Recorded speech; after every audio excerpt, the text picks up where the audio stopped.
Hey guys, Yell here for Yell TV.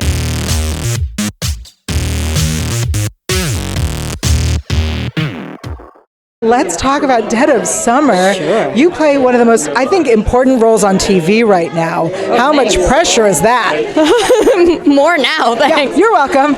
It's been wonderful. I haven't necessarily felt pressure in the sense of like the overwhelming everyone thing. It's more that I want to play it really honestly for the trans community. Yeah. So that's been pressure, but in a good way. Yeah. I think that that's incredibly important. Right. How has the trans community been responding? Because we're like halfway through, right? Yeah, we're 5 episodes in, and mine was episode 4, which was all of my backstory, and I loved.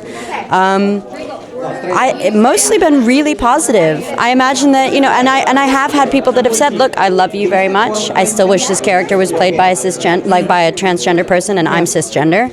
And I went, "I completely understand that, Right. and I can't change that for them, but I can continue to go. As much as I respect that, I will continue to try and approach this as truthfully as possible for him and for everyone else too." Yeah.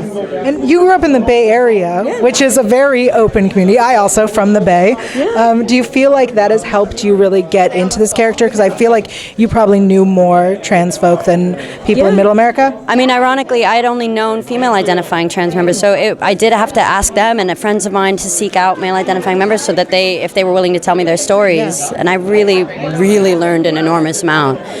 It was actually really great to be able to do that. But I will still say, San Francisco is considered one of the most accepting communities, arguably, in the world. And even then, I've watched friends of mine suffer, even at the hands of the gay community.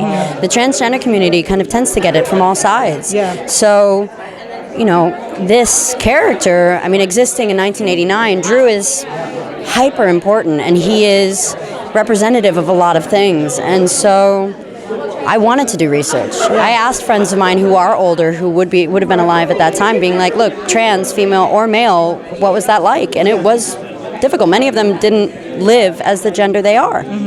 They couldn't. Right. Well, thank you so much for talking to us.